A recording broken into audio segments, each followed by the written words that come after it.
amazing women, amazing panel session, amazing panelists, right? So quickly, I'm going to go through their humble but not humble profile. Give me a moment.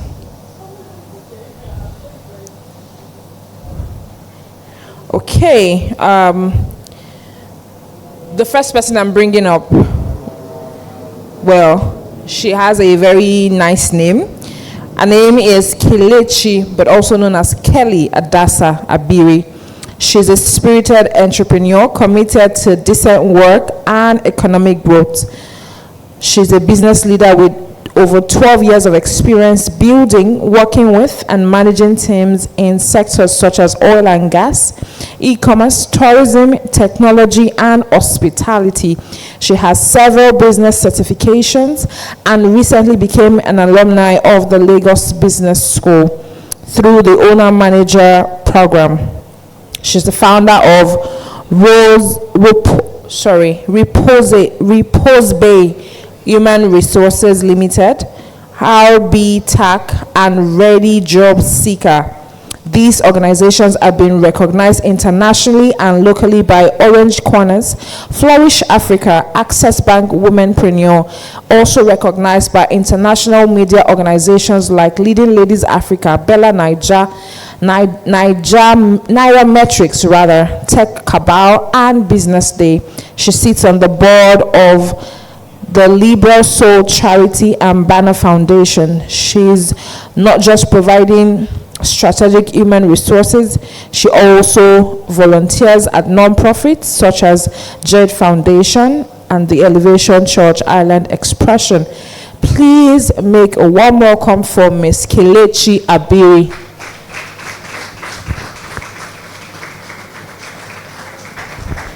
Thank you so much for coming in today.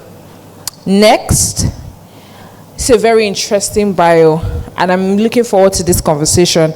She is one of Africa's foremost sex therapists, professional mental health practitioner, a clinical counselor with demonstrated experience in depression treatment, PTSD counseling, and human sexuality and dysfunctional behavioral treatment. She single-handedly took mental health counseling and psychotherapy from the backward traditional level to a more professional forefront, blending counseling skills with ethical values. With hundreds of articles and publications to her credit, she has worked with various multinationals, government, and non-governmental organizations across Africa in various capacities. She's an alumnus of the International Institute of Counseling, United Kingdom, with years of research works, advanced diploma, and extensive training in specialized fields of mental health counseling like grief and bereavement, crisis, child and adolescent, and couple and family counseling. She has honorary doctorate degree in counseling from the Development Institute of Counseling, United States of America. She is the president of the Association for Counseling, Matchmaking, and Psychotherapy of Nigeria, and she's a member of numerous international organizations. She's the executive director at the Institute of Counseling in Nigeria. Please make welcome Dr. Tolulope oko-igaire.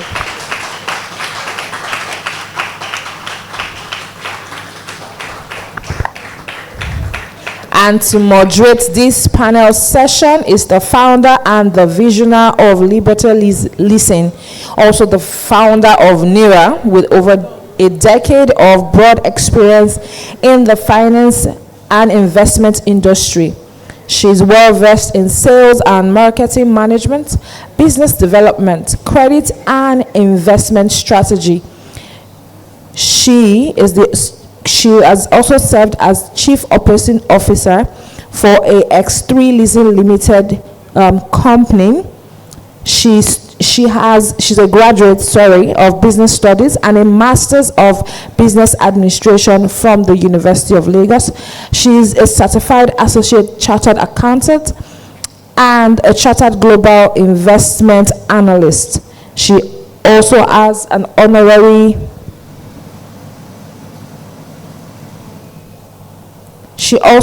honorary doctorate degree as Doctor of Finance from the Swiss School of Business and Management, Geneva, Switzerland, and has been awarded an International Outstanding Leadership Award from Uni-Caribbean Business School and an International African Quality Award from International Summit Leaders.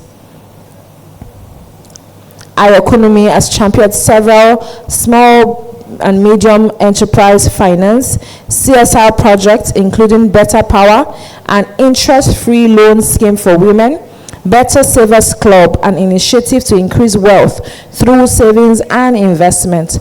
She has been featured in business newspapers, and she's an alumni of Academy of Women Entrepreneurs, a White House Department of State initiative designed to support women entrepreneurs with knowledge, network, and funding to start and grow their businesses. She's deeply passionate about using technology to innovate cutting-edge solutions that have never been implemented. With a warm welcome, please make welcome Dr. Ayokunmi Olugbemiro. So I apologize, she's not moderating the session. She's also a panelist, but moderating this panel session will be the very vibrant Miss Tominsin Oremule. Can we have the technical guys help us with this, please? Thank you so much. Yeah, thank you so much. This fireside is called The Multifaceted Lifestyle of Project Managers in the 21st Century. So I'm going to be asking Ms. Kelechi Abiri the first question. So the first question is, from your HR perspective, what are the key skills and qualities you look for when hiring project managers? Thank you so much for having me, Dr. Ayo and the Project Management Mixer team. And also thanks to my team members for showing up for me as well. So to answer this question, I would say it's a combination of soft and hard skills. A project manager, when it comes to soft skills, must have leadership. Self-leadership is also very important. So when we say leadership, most times we forget about self-leadership. You have to be self-motivated to learn, to improve, and to manage your time. The next soft skill is communication. So you're fostering collaboration across teams, so your communication must be on point. You must know how to communicate with your team and the cross-functional teams that are collaborating as well. And on the hard skill path, I would say the use of technology or technology tools, right? We had a lady here speaking to us about Notion, but not Trello. So also, apart from Trello, there's Notion, there's so many other tools, right? And what I've noticed is you can't come to the table nowadays without a proper knowledge of technology tools as a project manager. In fact, across most job functions, you must have a basic technology knowledge. But for project managers, you must go a step further to having the right knowledge and use of those tools to manage collaboration or to foster collaboration. Why I mentioned self-leadership as one of the most important soft skills to have is you can not learn how to use technical tools without self-management and self-leadership and self-motivation. It all starts with you. With my interview with Lydia a while ago, I said that it's always an inside job. It never starts from the outside, it starts from the inside. If you tidy up your insides, your mindset, your work ethics, if you tidy up those things, you can pretty much learn anything on a job. And you would be more attractive to any employer when they see that you have that adaptability and that dynamism to learn on the job. So as as a HR manager, when I'm interviewing people for any role, and especially project management, I make sure that I see that that person can adapt easily and can manage themselves to a very large extent without being micromanaged. So these are very important factors. There must be a healthy mix of hard skills and soft skills to be able to thrive as a project manager. Thank you. Oh, thank you very much. Can you put your hands together for her, please? So I'll be addressing the next question to Dr. Tolu. So I know that mental health is something that we talk about very well. Everybody is always saying, oh, my mental health, I'm stressed and all that. So Dr. Tolu is here to answer certain questions on how we can manage our lives as project managers. So Dr. Tolu, I'll be asking you, how can project managers strike a healthy work-life balance, especially when faced with tight project timelines and high-pressure situations? Thank you very much, and thank you to Dr. Ayo, to Kelechi, to our moderator, and thank you to every one of you that showed up as well. This looked to me like something that is going to be global, and I congratulate you for being a part of it from the beginning. So I think you should clap for yourself. So I'm to talk about how you should balance your work and your life, but I just hope I will be able to convince and not confuse you, because I might not even speak in the language that you might, be used to, but I'm just going to break it down. When we talk about work-life balance, it simply means how you manage your time at work and how you manage your your time personally. So maybe your leisure time, your time with family, how you manage that. So the amount of time you are spending with yourself and the amount of time you are spending at work. But I'm to talk to you on how you can balance that when you have targets to meet, right? So for me, I would say there is nothing like work-life balance. For us as mental health specialists, we believe that life and work happen hand in hand. Imagine somebody that has suicidal ideation, and you are saying manage the time you are dealing with that when you are home, and then when you come to work, concentrate on your job. If you have suicidal ideation, you are not going to hang it at the gates when you are walking into the office. You are going to sit in front of your laptop and be dealing with your project, and your suicidal ideations will sit down there with you and be dealing with you. So that's why we don't believe in work-life balance. So what should you do in this situation is to understand. In fact, let me just start by understanding yourself. Understand mental health. For so many of us, we are doing better now in Nigeria, but for so many of us, we just feel like, mental health. People are not saying that anymore anyway, but people are not saying mental health is madness, right? But people are thinking mental health is mental illness. Mental health is not mental illness. Mental health is not mental disorder.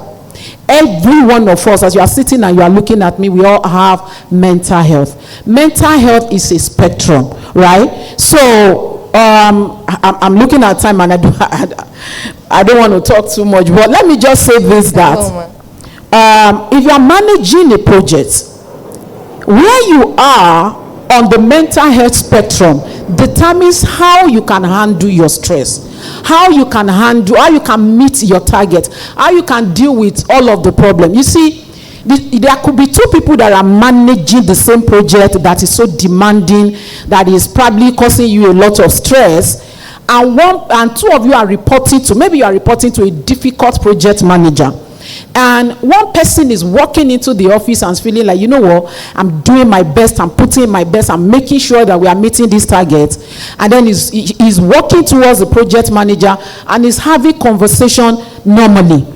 Another one is coming to work and is crying. The same project manager, the same job they are giving to the two of you, the same pressure the two of you are facing, but you are responding differently. Why? Because of your state of mental health. So if you have social anxiety, if you have panic, you are depressed, depressed, you have relationship issues you are dealing with. All of these are your personal issues that you are supposed to separate from work, but you cannot. They will follow you to work. You know, somebody broke your heart. You are passing through Third Mainland Bridge and you are thinking, should I jump in? And then you are going to work and you are saying, that they are saying, you know, we have to do this project. And that's why you see a lot of us are making a lot of we are having a lot of error on the job because we are not self-aware. So how do you manage? I think in a nutshell, understand the concept of mental health. That's number one. Number two, be self-aware enough to understand when you have a problem, because you cannot separate your life from your job. They will go hand in hand. Understand yourself enough to recognize that you are dealing with something. See, for every one of us, okay, so that is ambiguous, but for almost every one of us, I don't think we are okay. In fact, if you are raised in Africa, I don't think you are okay. And then if you are living in Lagos, I don't think you are normal. You know, so you can't say, oh, I will keep all of that. I mean, I saw one post. In fact, I wanted to bring it, but you know, I saw one post on one of these social media platforms, and it talked about you wake up 4 a.m. I don't know if you have listened to that thing. You go to the bus stop by 5, you fall 30 agbero, you fall this, and then 10 last mile, police will slap you, you will jam one, and then you get to the office, and then he said the head of HR something, I will say, time for team bonding. What is team bonding? Have you bonded yourself? So when we are talking about project management, I don't see us making any progress in the corporate world if we are not if we don't understand the concept of mental health. When we are talking about mental, we are not talking about schizophrenia, delusion, hallucination. We are talking about you, because you, in you, the way you feel, the way you think, the way you act, all of this are going to determine how you manage whatever project that you are trying to manage. I hope I tried a little bit. Yes, thank you very much, Ma. Please put your hands together. So I'll be directing the next question to Dr. Ayo. So Dr. Ayo, I'm going to be asking you a question on financial literacy, because we know that you are the finance woman. So how can project managers manage their finances to avoid going broke if they have no projects? Because we're very much aware that some people work as freelance project managers, so money does not come in every month or every week to them. So how can they manage their finances without going broke? Okay, thank you, Tomise. Thank you so much for coming. I want to say thank you once again. Thank you, my speakers, my co-panelists, Mrs. Kelechi, Dr. Tolu. Thank you so much. Okay, so going back to my question, which says, how do you ensure you don't go broke? Now, the truth is, you know, Dr. Tulu was talking about mental health, and I'm looking at it that even not having money is mental health, is mental issue, because you can't even sustain that project. Yes, you can't even do well on that project because you're thinking of different expenses you have to carry and the likes. So first of all, I will talk about talking about how you do not go broke in a project after having one project and you know another project is not coming. You know, there's something I always say: you should always plan for the raining days. Now, I would give you an example of myself, because I always say my story to make it drive home the point, not like telling you things off what I've not done. So I'll talk about this year. This year has been a very wonderful year. How many of you agree with me? Business owners will know this year has been very, very wonderful. Let me not say the opposite.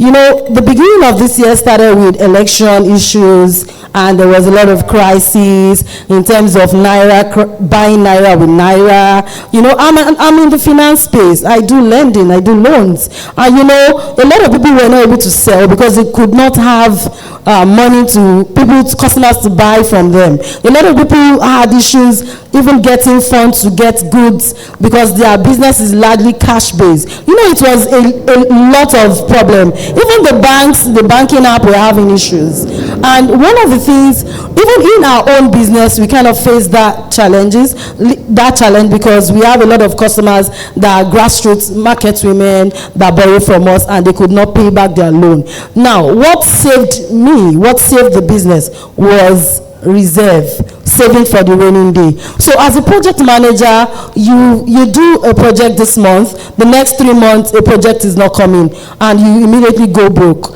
My brother, my sister, the only way to do is when that one project come, don't spend it all. Have reserve. In accounting, we call it reserve. If you prepare balance sheet, they'll tell you you have a reserve account. Your reserve account is when you make a whole lot of profit, you don't spend everything.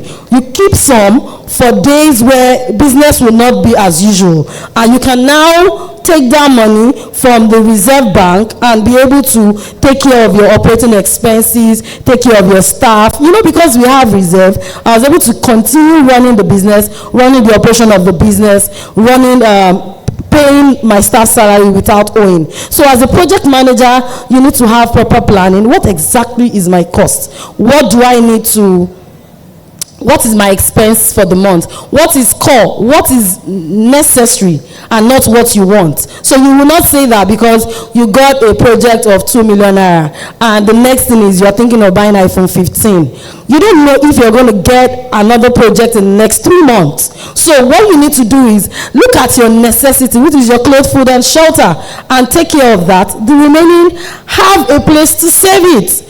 For the raining days, have a place where you can keep the money, save the money in the... I don't advise people to save money in the bank because it depletes, it doesn't increase. Save in a platform like NIRRA where you get interest on your savings. So save your funds, keep it somewhere, and do your budgeting allocation. I'm going to spend 100K this month. The next month, I'm going to spend another 100K out of this 2 million. The next month, and you'll be shocked that before the year runs to an end, or before the 6 months, you've not gotten another job. You are staying afloat, and people are saying you are shining, and they're not telling you that you are going through sakpa. They're not saying that, oh, I'm part of people that are looking for money and broke. You know, it's not like you're not working. You're working, but you didn't do proper planning. So one key thing, have a proper plan, save, and have reserve. Do not finish spending your money. Another project may not come. COVID-19 came. A lot of companies went under. A lot of businesses went under because of COVID-19. Because nobody saw it coming. As a project manager, you plan for the unexpected, you plan for the worst. Mrs. Funke Buckner talked about it. Plan for the worst. What is the worst that will happen? If I don't get another project in the next 1 year, will I be able to survive with this little I have and manage myself to the end of time? You have to have those plans at the back of your mind. In so doing, nothing will catch you unaware as a project manager. Nothing would catch you surprise. Nothing will be strange to you, and you would stay afloat, and your finances will be doing well, basically. So I think that's it. Thank you very much, Ma. Can you put your hands together for her? So if you have questions, please put them down and give them to the ushers. Over to you, Mrs. Kelechi, again. So with the rise of remote work, almost everyone wants to do remote or hybrid. So with the rise of remote work, how do you assess a candidate? How do you assess a candidate's competence to ensure that this candidate can actually do the job? Because sometimes during the process of the interview, you might not see the person physically. You might just be hearing they might say, oh, there's no light here, or the network is bad, I can't put on my camera. So how do you assess a candidate's competence during the hiring process? Okay, please. When you're doing an interview, let your camera not be off. Let your camera not be off, and let your internet be good. First of all, can we just agree that that's very important? Do we all agree? That village people can come and capture your internet. Yes, we bind them. Really pray that your internet is good. Why I'm saying this is because talent is now global. We don't have anything like local talent again. Yes. Because anybody can reach out to you to work for them from anywhere in the world. So you have to present yourself with that global mindset at all times. You're not just working for a Nigerian company. You can work for anybody. People are working for companies as far as Australia, 9 hours difference, and they're making it work. They're bringing in results. So I'm not one of those people also that would say, oh, Nigerians should not jackpot or Nigerians should not work. I think immigration or migration or anything we want to call it has been happening since my parents left the village and came to Lagos, right? Yes, that's part of migration. Exactly. So we should, as much as possible, what will I say, like encourage that global mindset at all time. You can work for anybody. So when a person is interviewing you, I want to stress on this interview part a little bit. When a company is interviewing you, they know that Nigeria has its challenges, right? But don't present yourself like the world is on your shoulder, like you are in the worst country in the world. Fine, we have power outage, we have internet epilepsy, or what would we call it? Yeah, but what you should do is start by managing yourself like a project. You see, you're a project manager. Manage your life like you're managing a project. Have that, like Dr. Ayo said, save for the rainy day, but have that plan for the rainy day. If you need to get out of the house to go and attend an interview, do that. If you need to get out of the house to work for the company you're working for, to be able to access light, please do that. Go the extra mile and put yourself out there. So your question on how You assess them from. So as a HR manager or as a HR consultant, what we do is we do a lot of simulation tests, scenario-based questions, right? We don't want you to just tell us, oh, I can use Jira, I can use Notion, I can use Trello. We want you to practically use those things, right? We put you in a simulation test. We put your skills to the test. We don't want to take just your word for it. We want to see your problem-solving skills. We give you problems to solve practically, and a lot of people are adapting this method to see people solve problem practically, because when we look at it, we have more and more people these days that don't have a problem-solving mindset. And so when you see that candidate, or when you interview that candidate that has that problem-solving mindset, you are blown away as an interviewer. At all costs, even when a company tells us, oh, we can't afford, we try to convince them that, look well, talent's not the outside, we have few talent, right? So we have to make sure that as project managers, we position ourselves in such a way that we are attractive to an employer. First of all, virtual work, remote work is here to stay, right? No, it's not going anywhere. It's not going anywhere. It's always, funny enough, it's always been existing, but COVID-19 now amplified it, and it's not going anywhere.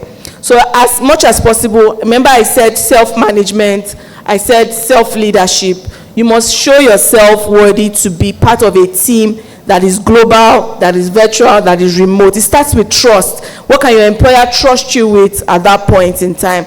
Do they need to micromanage you to get the best out of you? Remember that as a project manager, you are supposed to be managing other people, managing their time, managing their effectiveness and their productivity.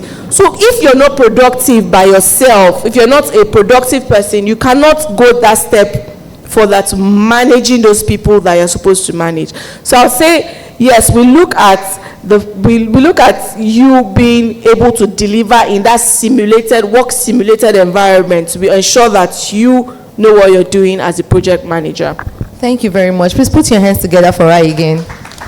Thank you. So the next question is to Dr. Tolu. So what signs of burnout should project managers look out for? And how can a project manager or a team member in a project communicate to their team lead that they are going through burnout without necessarily coming off as rude or coming off as someone that just wants to use the cliche, my mental health? So I get that a lot of time. They said the Gen Z, they always say my mental health is being troubled in this office. My mental health is being troubled in this office. So I get that a lot of time. So how do you genuinely express what you are feeling, and how will the team lead be able to help you, and yes, without feeling like you are just being Gen Z'd? Yes, ma'am. Okay, so I was saying something earlier, and I'm just going to quickly explain it, that mental health is a spectrum, right? And what do I mean by that? See, at the far left-hand side of the spectrum is where you have, let's say, optimal functionality. And then at the far right-hand side is where you have mental disorder. So you have mental illness, you have hallucination, you have chronic addiction, you have clinical depression at the far right hand side. Now, every one of us, as project managers, as workers, as employees, as leaders, we're always moving on that spectrum. Yeah, it is either you are facing the left-hand side, you are moving towards optimal functionality, or you are facing the right-hand side, you are moving toward mental illness. When you get to the end of the right-hand side, you are going to need medication to function. So if you are trying to explain to your team leader you are going through something, and you are at that point, the right thing they should be thinking about is to take you to a psychiatric, right?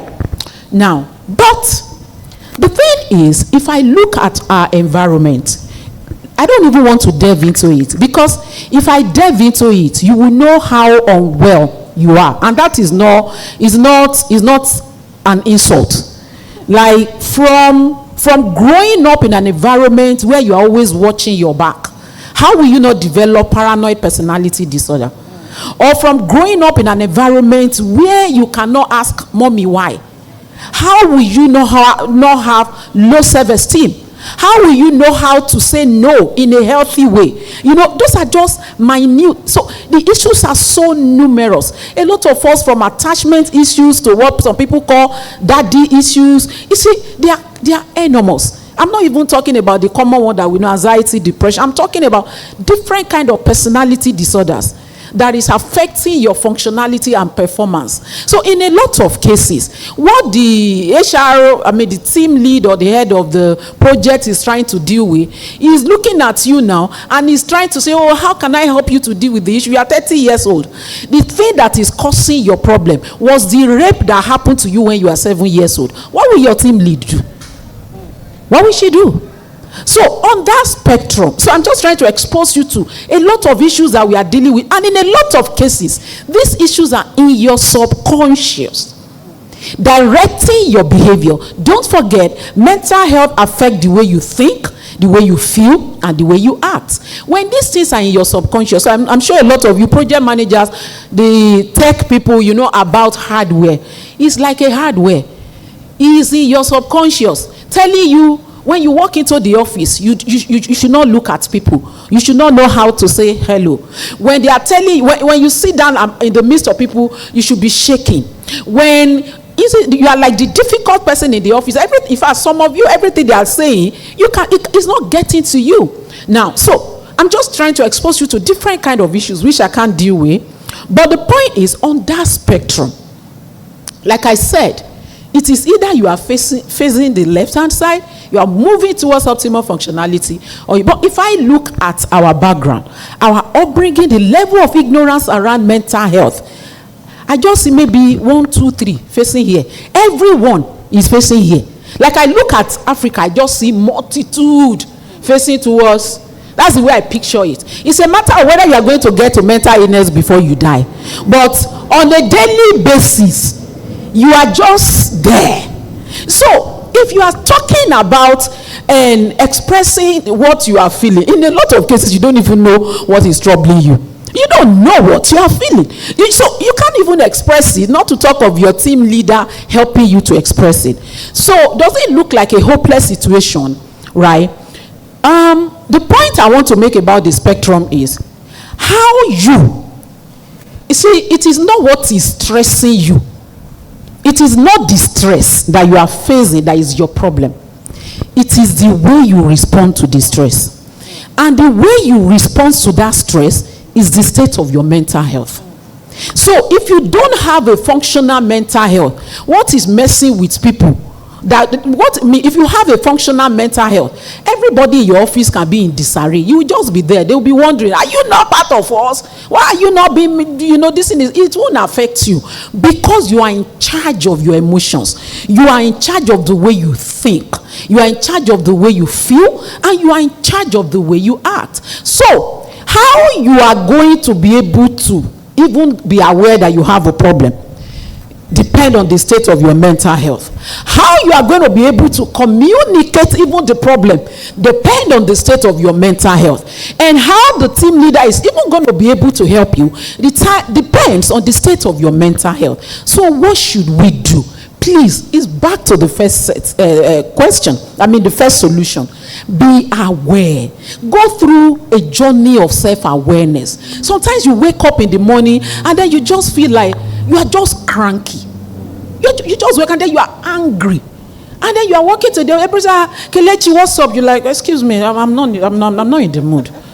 And then another day, you walk in, even when they are not greeting, you're like, what's up now? And you didn't even ask yourself, why was I cranky yesterday? Why was I happy today? You didn't think about that. Every one of you should ask yourself, who am I? Why do I act the way I do? What drives me? What motivates me? Why are you in a relationship where somebody is messing with your head so much you cannot even leave? Why are you in an office and you are the only problem in that office? Something is wrong with you. Please go and find yourself. If you don't find yourself, you're going to be troubling the team lead. There's nothing they can do. That's why I said in answering my question, I just hope I will be convincing and not confusing you. So what should you do as a corporate organization? I will just say in a nutshell, every corporate organization should cultivate should have a mental health culture. See, I run the Institute of Counseling in Nigeria, and that's what we do. We go about moving from one corporate organization, and they will say, oh, we have a psychiatrist, we have HMO. We're like, that's not what we are talking about. We are talking about making sure your staff are optimally functional. If they know themselves, if their mental health is intact, you'll be able to, you have less work to do. You don't need to push them too hard because they understand why they are doing what they are doing. They are not doing it because so that you can say that's my favorite. They don't need you. They are not going to do eye service. They are not going to say, oh, everything is messing with my mental. They understand themselves. So the answer is to cultivate a mental health culture. That's number one.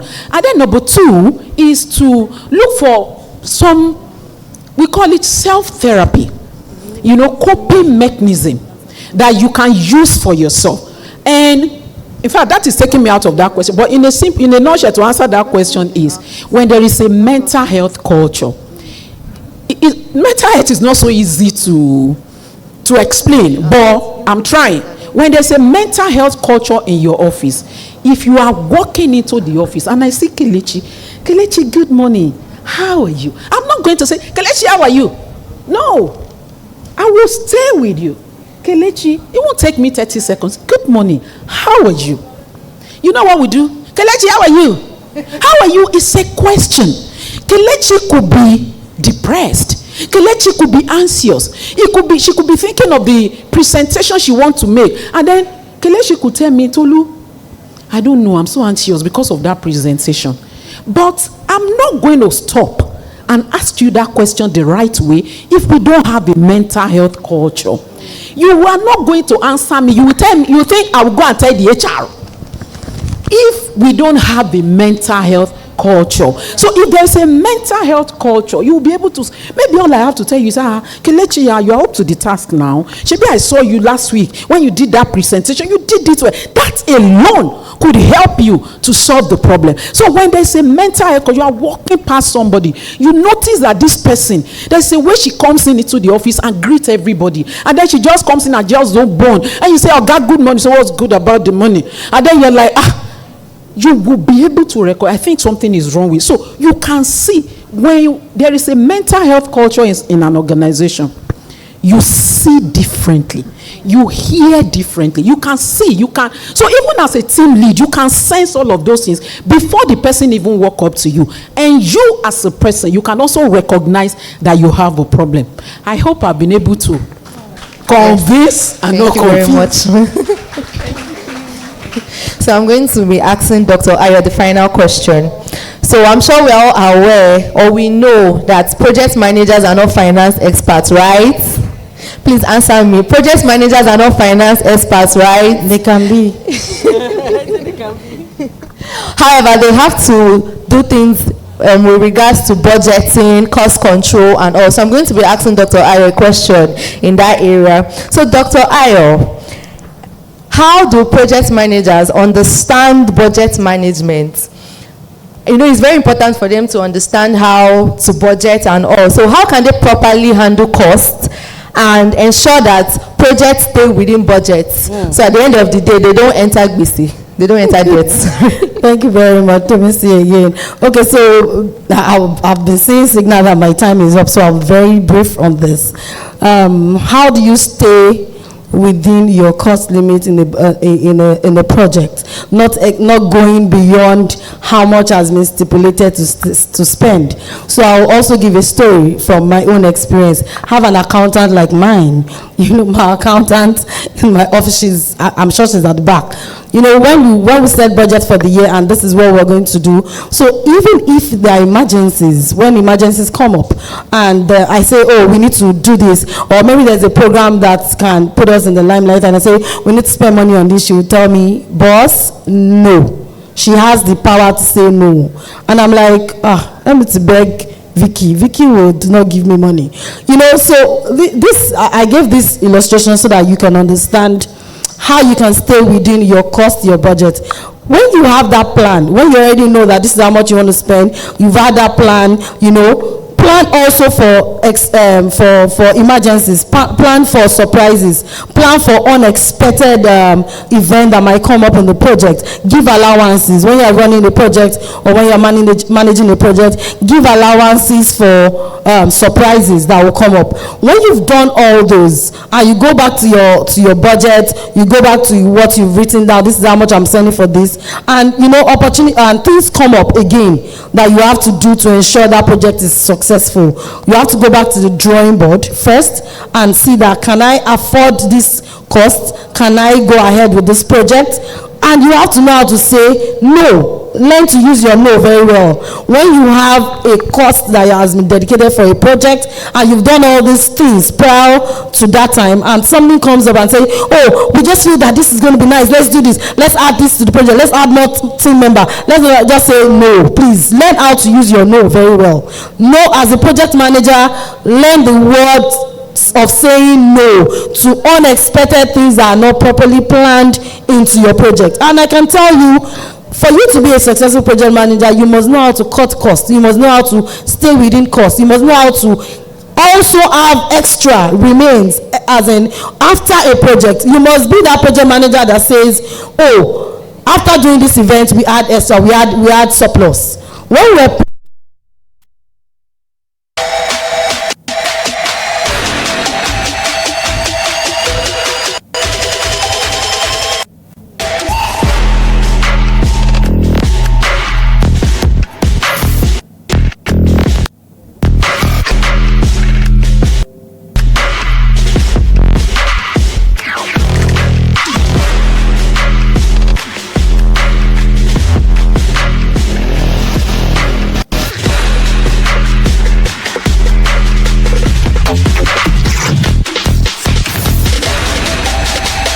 So thank you so much for staying with us to end of the event. But before then, we have a session, of course, called where we get to take a shot at recruitment. So we have some companies that would be recruiting project managers. Yeah. So if you're an IT project manager and would like to shoot your shot for